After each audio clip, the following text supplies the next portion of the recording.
E a graça e a paz do Deus triuno, Pai, Filho e Espírito Santo, seja com o teu Espírito, fortalecendo na fé e na esperança em Cristo Jesus. A você que está em sua casa e acompanha esse momento de culto ao Senhor, nessa transmissão ao vivo, que Deus te abençoe e que a palavra do Senhor possa alimentar o teu espírito, fortalecer a tua fé e a esperança em Cristo Jesus e de todos nós. Meus irmãos, vamos nesta noite falar sobre um tema dando seguimento às reflexões que temos acompanhado aos domingos. Abra sua Bíblia no livro de Gênesis, no capítulo 4.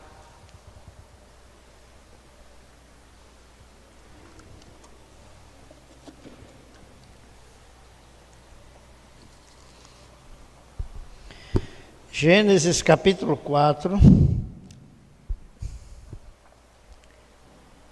diz assim: coabitou o homem com Eva, sua mulher. Esta concebeu e deu à luz a Caim. Então disse: adquiri um varão com o auxílio do Senhor. Depois deu à luz a Abel, seu irmão. Abel foi pastor de ovelhas e Caim lavrador.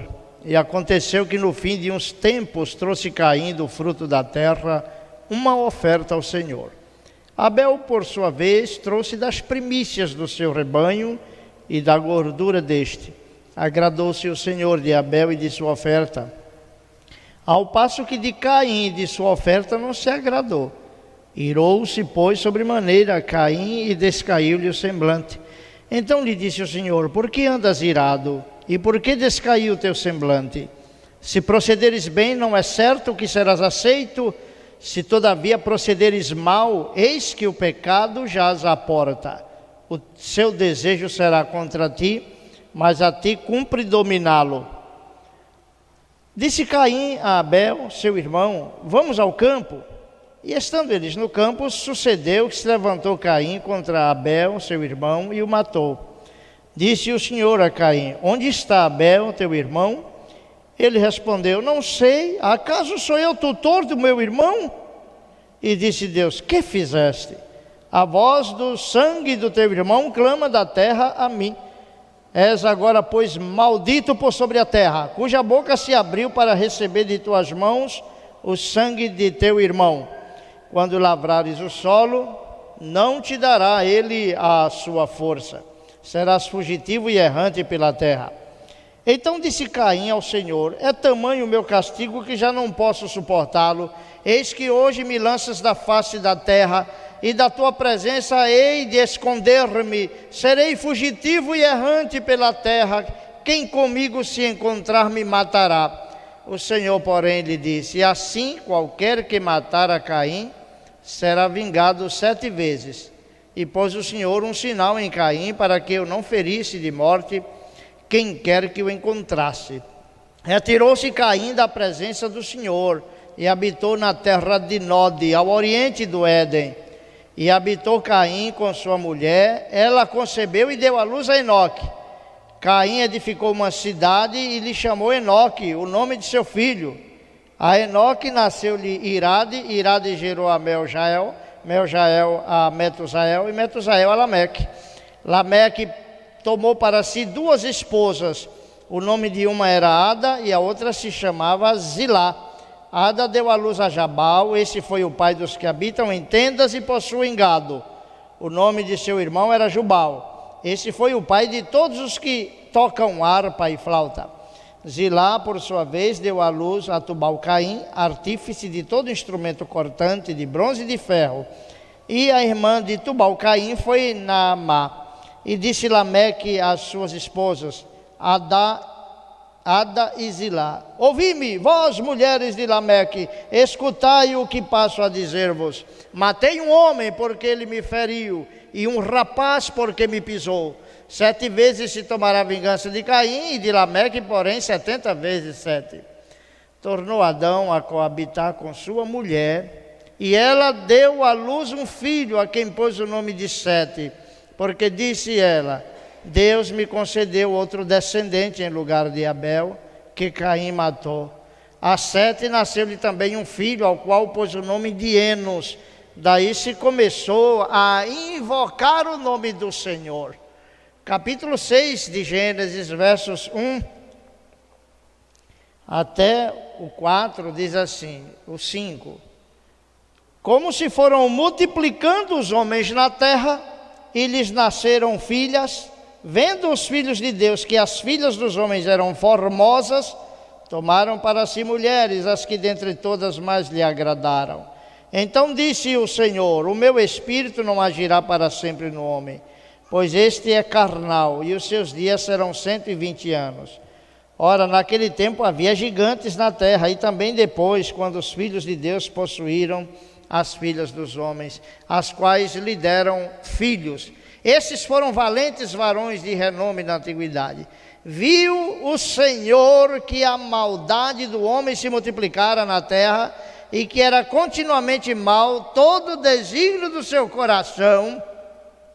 Vamos ler até o verso 9. Então se arrependeu o Senhor de ter feito o homem na terra, e isso lhe pesou no coração. Diz o Senhor: farei desaparecer da face da terra o homem que criei, o homem e o animal, os répteis e as aves dos céus, porque me arrependo de os haver feito. Porém Noé achou graça diante do Senhor. Eis a história de Noé. Noé era homem justo e íntegro entre os seus contemporâneos. Noé andava com Deus.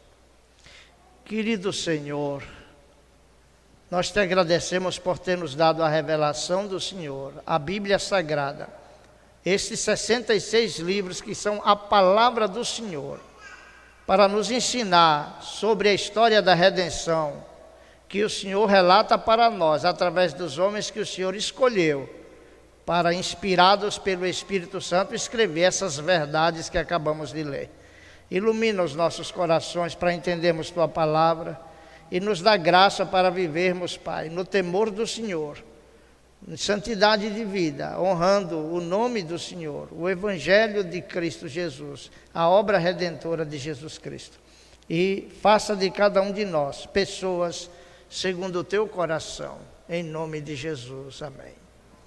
Meus queridos irmãos, a Bíblia é o livro de Deus, escrito por cerca de 40 homens no período de 1600 anos, aproximadamente. Cada palavra do primeiro verso de Gênesis ao último verso do Apocalipse é palavra de Deus, é verdadeira, é revelação de Deus, inspirada pelo Espírito Santo. Ela é inerrante, não há erro na Bíblia, é infalível, tudo que Deus disse se cumprirá. Ela é autoritativa, é a palavra de Deus, e é suficiente. Nós não precisamos de nem outra revelação, nem de um sonho, nem de uma visão. Tudo que precisamos saber sobre Deus, sobre a nossa condição espiritual, sobre como experimentar a salvação, o perdão dos pecados, está aqui. A revelação de Deus acerca da história da redenção. E nós acabamos de ler uma porção da palavra de Deus que nos mostra o início e a progressão da maldade humana e também o juízo divino sobre o ser humano. Mas nos mostra que o ser humano, depois da queda, se desenvolveu em dois grandes grupos na face da terra. O homem se divide, a humanidade está dividida em dois grupos que creem em Deus, os que não creem em Deus, os que temem a Deus e os que vivem na impiedade e na maldade, os que anseiam por Deus e os que se afastam de Deus, os que honram a Deus e os que desonram a Deus. Queridos, após pelo seu irmão Caim, Abel, um homem de fé, um homem que teve a sensibilidade, a percepção da forma correta de adorar a Deus. Caim, um homem que queria adorar a Deus do seu jeito. E tem muita gente até hoje querendo adorar a Deus do seu jeito. Quer moldar um culto e dizer: toma aqui, Deus, do meu jeito. Mas Deus não aceita, por mais bonito e expressivo que possa ser, Deus não aceita se não estiver de acordo com o que Ele nos revela em sua santa palavra. Então, agora, Adão, Eva, Caim. Quantas filhas já existiam nesse íntere? Não sabemos, mas alguns filhos não sabemos também. Mas sabemos o que Caim se tornou, quem foi Abel. E por fim, nos versos 24, 25 e 26, diz que tornou Adão a coabitar com sua mulher. Aqui Adão já tinha na casa dos seus 130 anos de idade. Tornou Adão a coabitar com sua mulher, e ela deu à luz um filho, quem pôs o nome de Sete, porque disse ela: Deus me concedeu outro filho, descendente em lugar de Abel, que Caim matou. É curioso aqui a exclamação de Eva, a exultação de Eva. Ela já não foca mais Caim, dado pelo Senhor, e ela pensou: esse deve ser o que vai pisar a cabeça da serpente. Qual nada, Caim pisou foi na cabeça do seu irmão e tornou assassino de Abel. Então Eva agora tinha em mente: Abel é que era o descendente, mas o irmão matou. E quando nasce Sete, olha o que diz aqui, Adão diz assim: porque disse ela, Deus me concedeu outro descendente em lugar de Abel, que Caim matou. A Sete nasceu-lhe também um filho, ao qual pôs o nome de Enos.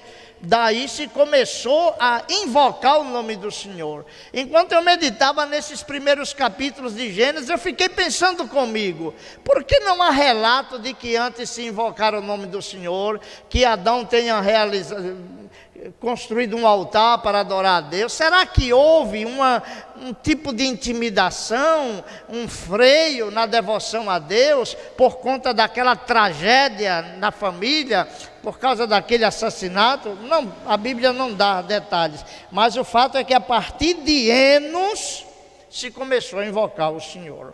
Sete, concebido em lugar de Abel, Adão com 130 anos de idade. Importante observarmos que Eva continuava na expectativa de que o descendente da mulher, para esmagar a cabeça da serpente, haveria de vir. E agora ela começa a criar uma expectativa em relação a Sete. A palavra Sete, o nome Sete significa designado, compensação, como diz a Bíblia de Estudo, as notas de rodapé da Bíblia Herança Reformada. E é exatamente, queridos, Sete, quem lidera, é o pai de uma geração diferente daquela geração que seguiu a cultura, os hábitos, a impiedade de Caim. E Sete teve um filho, ao qual pôs o nome de Enos. Quando então o nome de Deus volta a ser publicamente invocado, adorado, provavelmente altares voltaram a ser erigidos para glorificar ao Senhor. A terra então foi sendo povoada assim, por dois tipos de pessoas, por dois grupos de pessoas, e até hoje a humanidade está dividida assim, em dois grupos. Não há um terceiro grupo. Nós temos, queridos, pessoas na seara científica, grandes legisladores que são crentes, homens de Deus, tementes a Deus, pessoas de todas as áreas do saber, docentes, enfim, regentes. Nós temos políticos que têm temor de Deus, como temos cientistas, médicos, políticos que são incrédulos, são ímpios. É assim que a humanidade se desenvolve, um grupo temendo a Deus e outro grupo sem nenhum respeito por Deus. A gente vê aqui a linhagem de Caim, uma linhagem de ímpios, uma linhagem de pessoas sim, não é pessoas que ignoravam a existência de Deus, não. Caim sabia que Deus existe. Deus falou pessoalmente com Caim: Caim, cumpre a ti dominar esse sentimento homicida que te domina e que consome o teu coração e te deixa com esse espírito depressivo, estressado ao ponto de querer matar seu irmão. Deus disse antes de Caim consumar o assassinato, mas ele parece que não deu a mínima para Deus. E quando Deus pergunta: cadê teu irmão, Caim? Eu sou o tutor de meu irmão, eu tenho a responsabilidade de guardar meu irmão, ele já é maior. E Deus disse: pois é, a terra que recebeu o sangue de Abel clama por vingança. Deus vê tudo, ninguém esconde nada de Deus.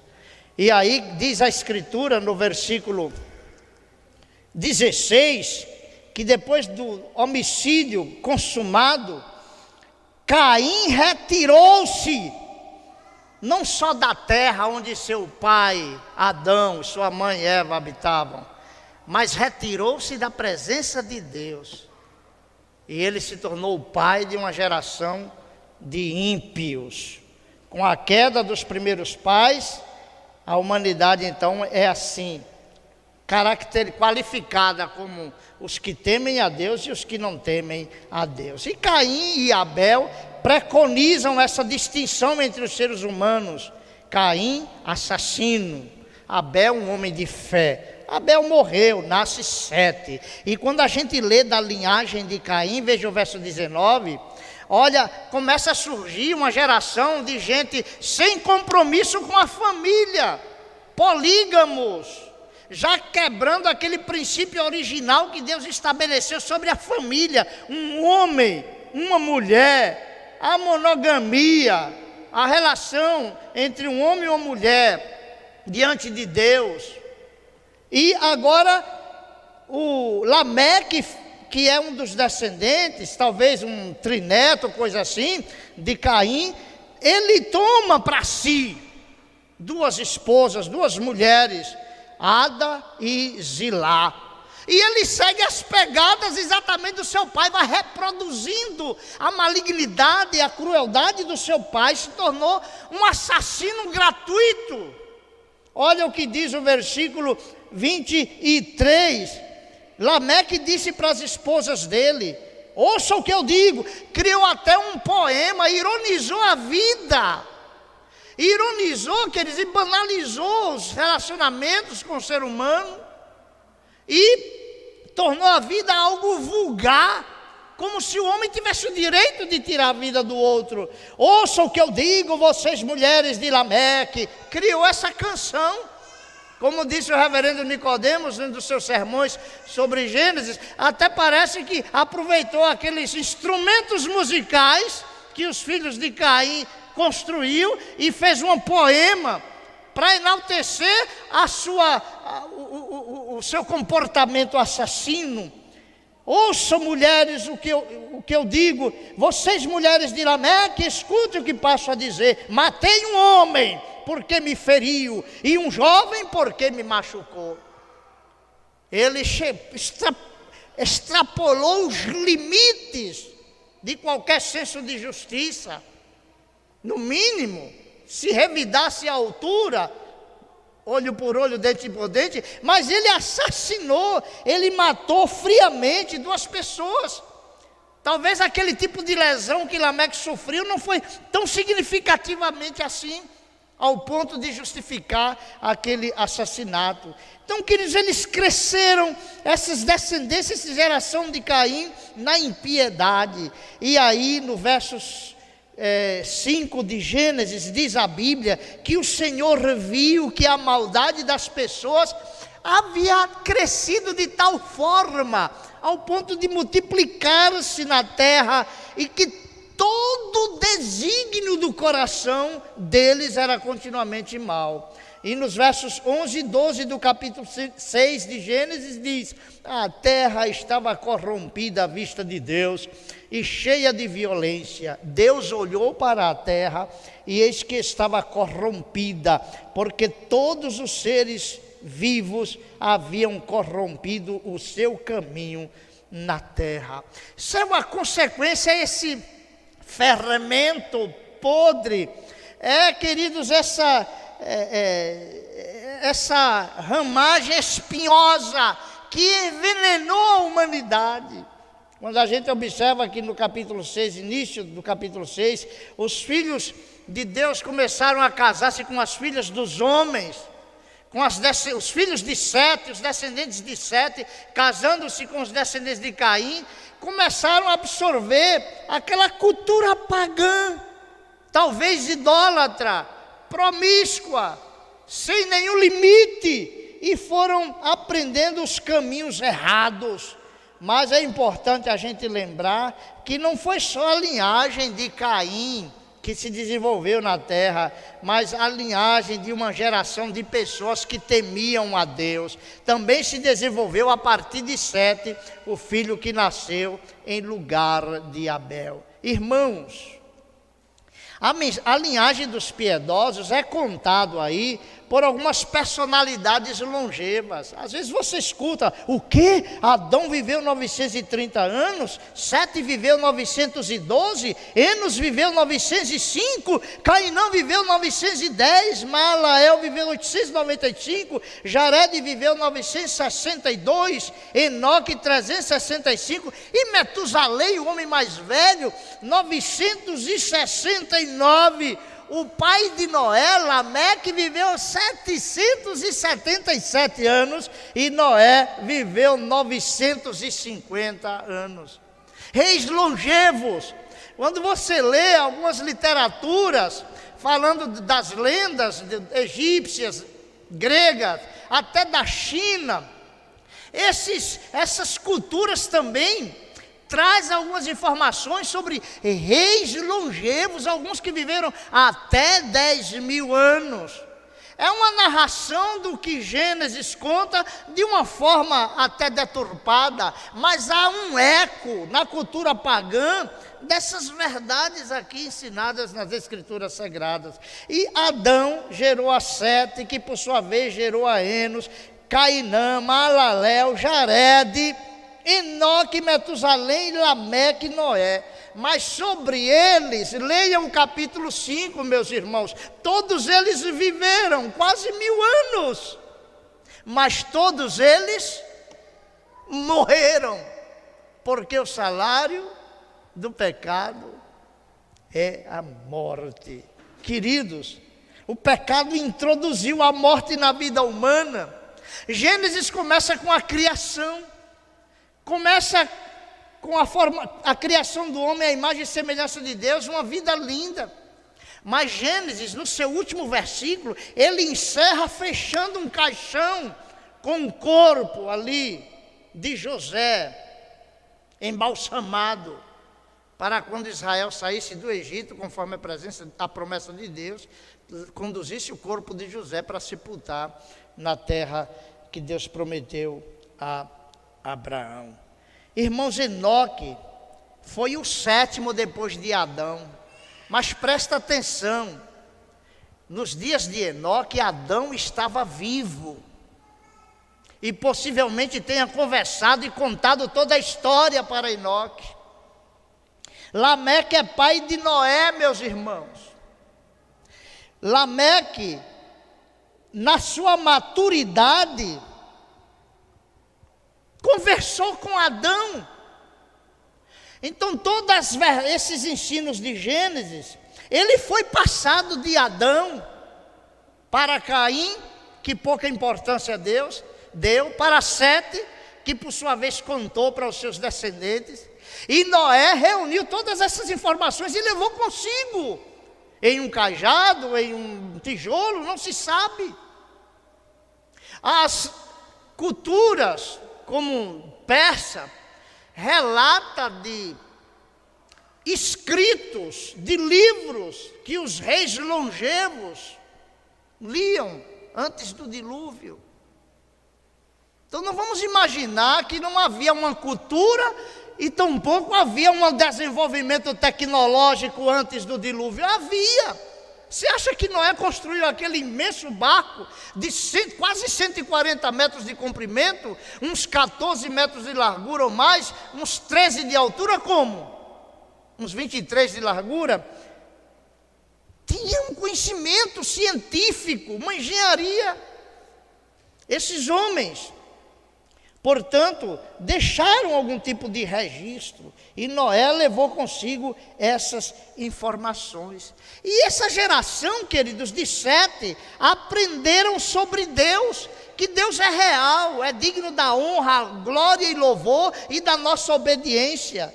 E Gênesis capítulo 5, verso 22 diz que Enoque andou com Deus e depois que gerou a Metusalém, viveu 300 anos, teve filhos e filhas, andou com Deus e não viu a morte, porque Deus o tomou para si, como diz o livro de Hebreus, capítulo 11, versículo 5. Esse texto também diz que Noé, meus irmãos, era um homem justo e reto, e que andava com Deus. Essa linhagem de piedosos. O grande problema é que os filhos, essa descendência de Sete, essa linhagem piedosa, começou a unir-se com as filhas de Caim, e foram se habituando a viver numa cultura ímpia. E aí a pecaminosidade, ela não cresceu, não somou, multiplicou. A humanidade então foi cada dia e cada vez de forma intensa se afastando de Deus. Inclusive, Metusalém é um nome que significa sua morte trará. Metusalém é filho de Enoque. E provavelmente fosse uma profecia, porque Enoque é profeta que fala sobre o juízo vindouro de Deus, como está escrito lá no livro de Judas. E Enoque profetiza o juízo vindouro, e provavelmente tivesse em vista aqui um julgamento divino em função da perversidade e da maldade e da iniquidade crescente no mundo dos dias de Noé. Então, queridos, Deus, que é longânimo, suportou esses quase ou mais de 2 milênios, o crescimento da maldade, da iniquidade, da impiedade humana. Deus foi tolerando nesses quase 2000 anos, até um momento que Deus disse: agora é uma hora de limpar a terra, é a hora de trazer a humanidade ao meu tribunal, de julgar os atos humanos. E diz a Escritura Sagrada, meus irmãos, que como se fora multiplicando os homens na terra, e nasceram filhos e filhas, vendo os filhos de Deus, as filhas dos homens que eram formosas, tomaram para si mulheres entre todas que lhe agradaram. Disse o Senhor: o meu espírito não agirá para sempre no homem, pois este é carnal, os seus dias são 120 anos. Estabeleceu aqui um prazo para destruir a terra, ainda demonstrando a sua longanimidade e paciência, dando ainda a oportunidade a que as pessoas se arrependessem. Sabem quantos se arrependeram? Eu não sei quantos, mas a Bíblia fala que somente 8 foram preservados naquela imensa arca que Noé construiu. Noé, sua esposa, 3 filhos e 3 noras. Qual daquelas noras de Noé era descendente de Caim? Eu não sei.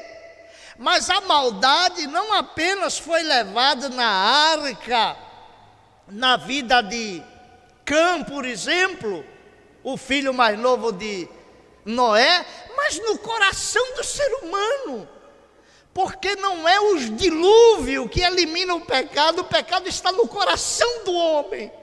É só a regeneração do Espírito Santo. Meus irmãos, é pelo arrependimento e a fé em Cristo que o homem experimenta essa transformação. E aliás, esse arrependimento e essa fé em Cristo é fruto da regeneração, do novo nascimento, é obra da graça de Deus. Foi Deus que preservou, por exemplo, Enoque. Não confundir com Enoque, descendente de Caim, mas Enoque, descendente de Sete. Havia um Enoque em cada uma dessas linhagens aqui, um piedoso e o outro ímpio. Um Noé, meus irmãos, justo e íntegro, uma pessoa que temia a Deus e que andava com Deus, aprendeu com Enoque os ensinos de Deus e seguiu nas veredas do temor de Deus. Não eram homens perfeitos, mas homens que tinham temor de Deus e buscavam fazer o que agradava a Deus. Então, queridos, Deus decide e chama Noé, vocaciona Noé e diz: eu não suporto mais a maldade humana, eu vou julgar a humanidade. e mandou Noé construir um dilúvio, uma arca, porque destruiria a humanidade com um dilúvio, derramaria a sua ira e o seu julgamento sobre a face da terra. E Noé construiu uma arca com dimensões extraordinárias. Milhares de metros cúbicos, pelo menos 138 metros de comprimento, 23 de largura, 14 de altura. Entrou Noé, a esposa e 3 filhos na arca. E um casal de cada animal. E também animais puros e impuros. Segundo Moisés vai definir na lei o que é animal puro, o que é animal impuro.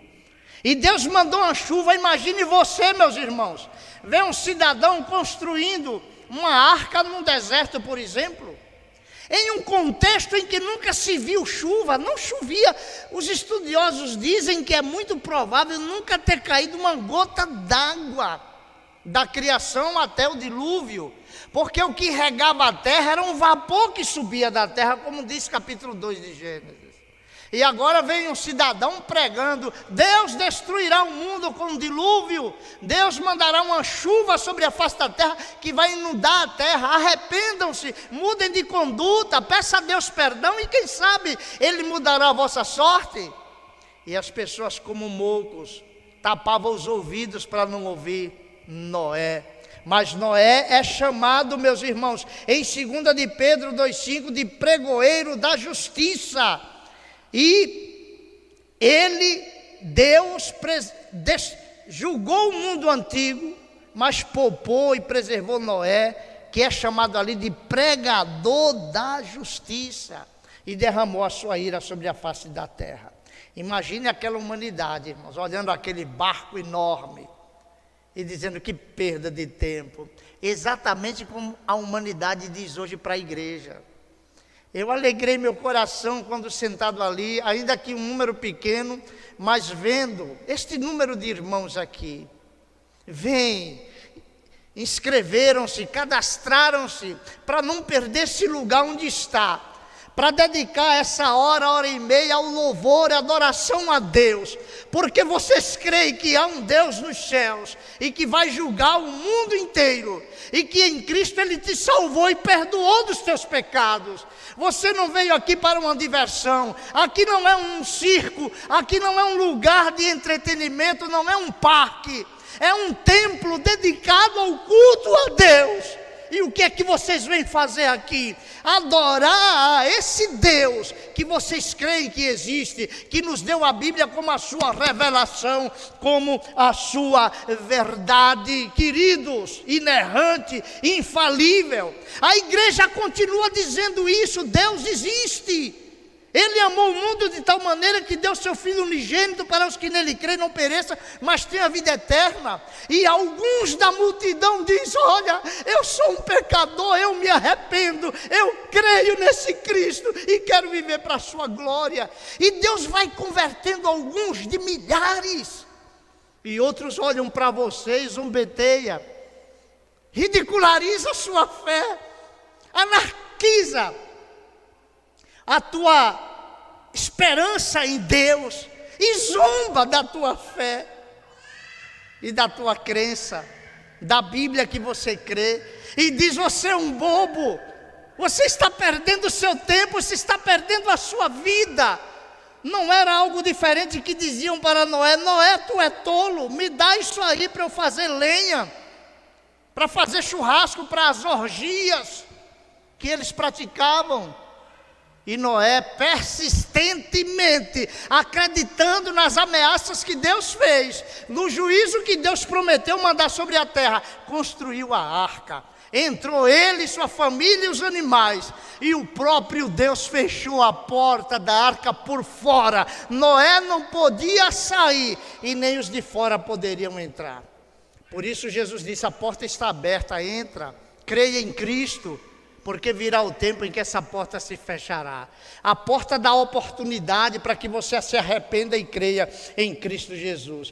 Quando você fala Deus é amor, e as pessoas lhe aplaudem e diz: que bonito, que discurso lindo você tem. É isso mesmo, Deus é amor. Ele tem que me aturar do jeito que eu sou, porque Deus é amor. Não, meus irmãos, Deus não é aquele velhinho de barba branca que vai fazer paparicar as descondutas humanas e achar que está tudo certo. Deus também é santidade, Ele é justiça, Ele é rei do universo, Ele é o juiz temível do universo. E um dia, assim como mandou o dilúvio sobre a face da terra, voltará na pessoa de Cristo e chamará a humanidade ao seu tribunal para julgar e retribuir a cada um segundo as suas obras. A Bíblia diz que choveu 40 dias e 40 noites. Os estudiosos dizem: é a primeira vez que encontramos este número 40 na Bíblia. E 40 é um número de provação. 40 anos no deserto. 40 dias para os espias irem em Canaã e retornar, intimidados. Isso resultou em 40 anos no deserto. 40 dias e 40 noites Jesus no deserto sendo tentado e vencendo o diabo. Eu fico a me perguntar se nós não estamos nos 40 dias que precedem a volta de Cristo, da provação. Aliás, todos nós temos os nossos 40, não só anos de idade, mas os 40 dias de provação, os momentos de teste, de prova em que a nossa fé é provada, em que a nossa vida é testada, em que somos desafiados. Mas é importante lembrar que como Deus esteve com Enoque, com Noé, está com os que creem no seu santo nome. E Deus, meus irmãos, Ele não se furtará assim como chamou a humanidade dos dias de Noé e destruiu o mundo com um dilúvio, de chamar a presente humanidade diante dele e julgar cada ato humano. Ultimamente, os cataclismas, as queimadas, as enchentes, os tornados, os vulcões, os abalos sísmicos, que têm, assim, transcorrido de uma forma incomum, eu fico a me perguntar: não são pré-julgamentos divinos sobre a face da terra? Pandemia. Você já ouviu essa expressão quarentena? Vem de 40, aprovação. Quarentena. Que diz, a pandemia é um julgamento divino sobre a humanidade. Mas mesmo assim a humanidade se endurece. Endurece a servir. Não se humilha diante de Deus. Acha que a resposta está com a ciência. Não está. A ciência pode trazer uma resposta para o Covid, mas virão outros problemas maiores, mais graves. Deus estará sempre disciplinando, julgando, castigando a humanidade por causa de suas maldades, como um ato de misericórdia para chamar a humanidade para Ele, para crer em Cristo, arrepender dos seus pecados. Mas como nos dias de Noé, a humanidade endurece a cerviz, igual Caim, que diz: eu estou te escutando, Deus, mas não estou te ouvindo não, ou estou te ouvindo, mas não estou te escutando. Vou matar meu irmão assim mesmo. E se afastou de Deus como a humanidade nos nossos dias. E a igreja precisa vigiar seu coração, seus motivos, suas intenções, para ver se lá no íntimo não está descambando para um distanciamento de Deus, desprezando a leitura da Bíblia, desprezando a oração, desprezando o cuidado com a santificação da sua vida, porque Deus virá. Paulo diz algo muito importante e sério, meus irmãos. Na carta aos Romanos, capítulo 2, versos 4 e 5, Paulo adverte os seus contemporâneos dizendo: ou será que você despreza a riqueza da bondade, da tolerância e da paciência de Deus? A riqueza da bondade, paciência e tolerância de Deus. Sabe por que Deus não destruiu a humanidade inteira ainda?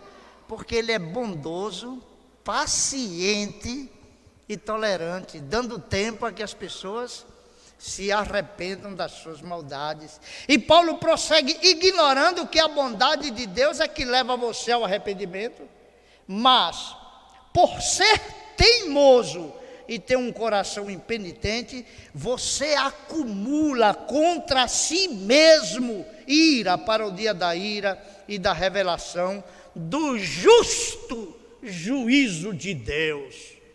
Romanos 11, 22 diz: considere, pois, a bondade de Deus e a severidade de Deus. Para com os que caíram, severidade, mas para com você, a bondade de Deus, desde que você permaneça nessa bondade. Do contrário, também você será cortado. As pessoas gostam de ouvir assim: Deus é amor. E é mesmo, meus irmãos. Deus é todo amor, mas é todo santo, todo justo. E Ele também se indigna todos os dias contra a maldade, contra o pecado. A Bíblia fala de uns atributos de Deus que é ira, a ira de Deus. E as pessoas não gostam dessa expressão, porque imaginam a ira de Deus como se fosse aquele sentimento enraivecido e cheio de ódio e de vingança do ser humano. A ira de Deus, meus irmãos, é a ministração da sua santíssima justiça. Quando o indivíduo mata, rouba, estupra e vai perante o juiz prolata uma sentença. Não é que o juiz é mau, injusto, cruel, não, é que ele é justo. É que ele está agindo corretamente para dar a sentença adequada. Quando Deus derrama a sua ira, não é porque Deus é um ser raivoso, não, é porque Ele é um ser justo. Antes de derramar sua ira, Ele proclama o seu amor, a sua bondade e chama os homens ao arrependimento. O que nos torna alvo, queridos, inevitáveis da ira divina, é o coração duro e impenitente que despreza a bondade, a paciência e a tolerância de Deus. John Crowell, citado no site Monergistas em um dos seus artigos, comenta sobre a ira de Deus, dizendo que pode ser definida a ira de Deus como a santa, justa indignação, cólera ou vingança que Deus exercita contra o pecado. Embora há mais coisas ditas na Bíblia sobre a ira de Deus do que sobre o seu amor, poucos cristãos já ouviram muito sobre a ira de Deus. João 3,36 diz que os incrédulos permanecem debaixo da ira de Deus. Romanos 1,18 diz que dos céus Deus revela a sua ira. A ira de Deus será derramada sobre aqueles que desprezam a riqueza da bondade, tolerância e longanimidade de Deus, sobre aqueles que têm corações duros, impenitentes, sobre aqueles que são contenciosos e obedecem à injustiça ao invés da verdade, e sobre aqueles que praticam o mal. A.W. Tozer, ou Pink, melhor dizendo, ele define a ira de Deus da seguinte maneira. Ele escreve lindamente sobre os atributos de Deus e fala também sobre a ira de Deus e diz: a ira de Deus é uma perfeição divina, tanto como a sua fidelidade, o seu poder, a sua misericórdia. Só pode ser assim, pois não há mácula alguma, nem o mais ligeiro defeito no caráter de Deus. Porém haverá, se nele não houvesse a ira. Ou se Pink está dizendo que se não houvesse a ira de Deus, que é uma ação resultante da sua santa justiça contra o mal, aí haveria uma imperfeição em Deus, mas não há. A ira de Deus é a sua eterna ojeriza contra toda injustiça, é o desprazer e a indignação divina da divina equidade contra o mal. A ira de Deus é a santidade de Deus posta em ação contra o pecado. É a causa motora daquela sentença justa que Ele lavra sobre os malfeitores. Deus está irado contra o pecado, porque o pecado é rebelião contra a sua santa autoridade, é um ultraje a soberania inviolável de Deus. O pecado é isso. E o Senhor Jesus adverte a humanidade que o juízo divino, como veio nos dias de Noé contra os homens maus, virá também sobre toda a humanidade. Lucas capítulo 17 diz assim: assim como foi nos dias de Noé, será também nos dias do Filho do Homem. Comiam, bebiam, casavam e davam-se em casamento. Irmãos, as pessoas estão vivendo a vida comum, normal, ia para o trabalho, voltava, casavam, divorciavam, traíam as esposas, matavam os seus desafetos, sem um motivo justo, e assim viviam até o dia em que entrou Noé na arca, veio o dilúvio e destruiu a todos. O mesmo aconteceu nos dias de Ló. Comiam, bebiam, compravam, vendiam, plantavam e edificavam. O problema, meus irmãos, dessas pessoas não era comer, beber, plantar, trabalhar e casar, não. É que viviam como se Deus não existisse. E aí matava sem piedade, roubava e destruía a vida, cometiam injustiça, se uniam homem com homem, mulher com mulher como se fosse normal, em flagrante afronta aos ensinos das Escrituras, e achava que estava tudo bem, que Deus tinha que se submeter àquilo. Mas Deus não se submete aos caprichos humanos, meus irmãos. Mas cedo ou mais tarde, Deus trará a juízo todas as obras humanas. E, por fim, caiu fogo do céu e enxofre destruiu todos. Assim será no dia em que o Filho do Homem se manifestar. Irmãos, o livro do Apocalipse fala, Jesus, que é um terno e misericordioso, compassivo, morreu para salvar pecadores, e todo aquele que nele crê tem a vida eterna. Jesus virá do trono da sua glória, cheio de ira contra o mal, e julgará pobres e ricos, pretos e brancos, grandes e pequenos, reis e vassalos. Apocalipse 6, do verso 12 em diante, diz a Bíblia que João viu quando o cordeiro quebrou o sexto selo. Houve um grande terremoto, o sol se tornou negro como um pano de saco feito de crina, a lua ficou toda vermelha como sangue, as estrelas do céu caíram sobre a terra, como a figueira deixa cair os seus figos verdes quando sacudia por um forte vento, e o céu recolheu-se como um pergaminho quando se enrola. Então todos os montes e ilhas foram movidos do seu lugar, os reis da terra, grandes, os comandantes, os ricos, os poderosos, e todo escravo e todo livre se esconderam nas cavernas, nos penhascos dos montes, e disseram aos montes e aos rochedos: caiam sobre nós e nos esconda da face daquele que está sentado no trono e da ira do Cordeiro, porque chegou o grande dia da ira deles, de Deus Pai e Deus Filho, e quem poderá subsistir? Meus irmãos, finalizando, o dilúvio levou a todos. Na volta de Cristo, o dilúvio da sua ira levará a todos. Meus irmãos, o problema não é o fato do homem ser um pecador. Em Adão todos somos pecadores. O grande problema é o ser humano viver como se Deus não existisse, e viver como se fosse o próprio Deus, e decidir determinar por si mesmo o que é certo e o que é errado, quando na verdade Deus nos revela em sua santa palavra o que é certo e o que é errado. E a nossa vida, se nós queremos honrar a Deus, se queremos fugir da ira divina que há de vir sobre todo mundo, nós temos que andar segundo Deus. Como é que eu posso andar segundo Deus? Enoque andou com Deus, Noé andou com Deus. Como é que eu posso andar com Deus? Arrependendo-nos dos nossos pecados, crendo em Jesus Cristo, recebendo-o como Salvador, porque assim como Deus deu a Noé a instrução para construir a arca, para a salvação dele e da sua família, Deus nos deu o seu Filho. Ali está a arca, um tipo de Cristo, de salvação, para nos salvar do dilúvio da ira.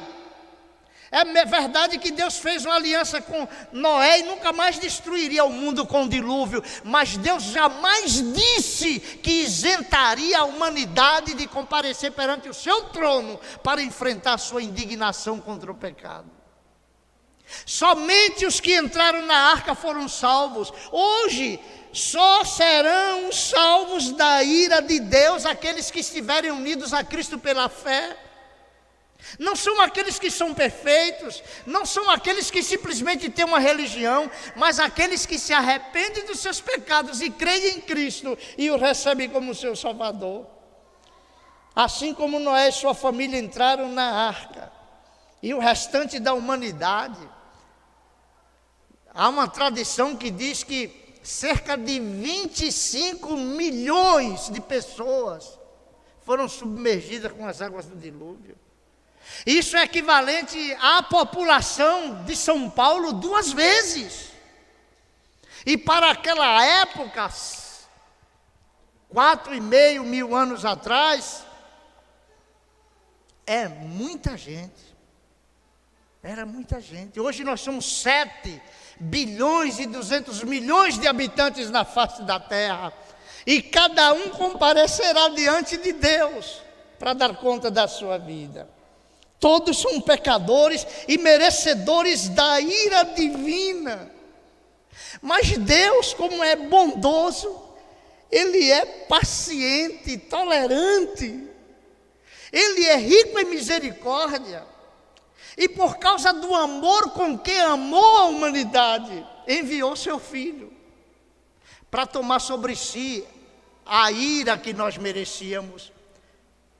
O castigo que os nossos pecados merecem, Jesus tomou sobre si.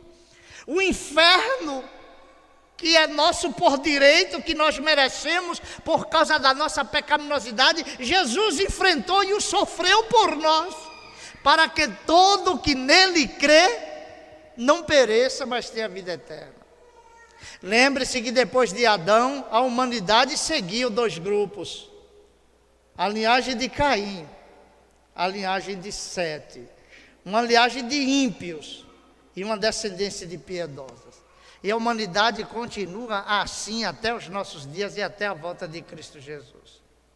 Mas Deus continua amando, perdoando, salvando e colocando na arca da redenção em Cristo Jesus todos os que arrependidos creem e recebem a Cristo como Salvador.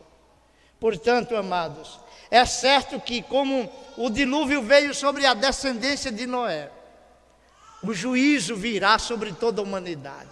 A ira de Deus, o justo castigo cairá sobre toda a humanidade. Aqueles que estiverem fora de Cristo serão lançados não para um mar, um oceano, um planeta inundado, mas para o lago de fogo e enxofre, que é a segunda morte. E aqueles que estiverem unidos a Cristo pela fé, esses serão recolhidos para a casa do Pai, para o reino eterno e celestial, onde Deus habita com o seu povo e onde nunca mais haverá maldição, onde nunca mais haverá iniquidade, não haverá pecado, não haverá maldade, mas o novo céu, como disse o apóstolo Pedro, e a nova terra, onde habita justiça. Eu quero encerrar lembrando 2 referências bíblicas. João 3,16 diz, e 18, 16 a 18: Deus amou o mundo de tal maneira que deu seu Filho unigênito para que todo o que nele crê não pereça, mas tenha vida eterna. Porque Deus enviou seu Filho ao mundo não para que condenasse o mundo, mas para que o mundo fosse salvo por ele. Mas presta atenção, quem nele crê não é condenado, mas o que não crê já está condenado. E aí quando a gente lê João 3, verso 36, veja o que diz: por isso quem crê no Filho tem a vida eterna. Quem se mantém rebelde contra Jesus Cristo não verá a vida, mas sobre ele permanece a ira de Deus. Amados, nossa época não é diferente dos dias de Noé. A iniquidade vai se multiplicando também. Lembra que a iniquidade multiplicou nos dias de Noé? E se lembra do que Jesus disse no sermão profético? Por se multiplicar a iniquidade, o amor de muitos se esfriaria. Não deixe o teu amor de Deus se esfriar por causa da iniquidade e do pecado. Afasta de tudo aquilo que possa comprometer a tua fé e a esperança em Cristo e o teu amor a Deus. Ame a Bíblia, medite nela. Hoje nós não temos um Noé pregando, mas temos a Bíblia em nossas casas. E temos os púlpitos, temos as mensagens nas mídias, nos púlpitos dos templos, das praças, nas literaturas cristãs que são distribuídas. Leia a Bíblia, creia nela e em Cristo para que seja salvo.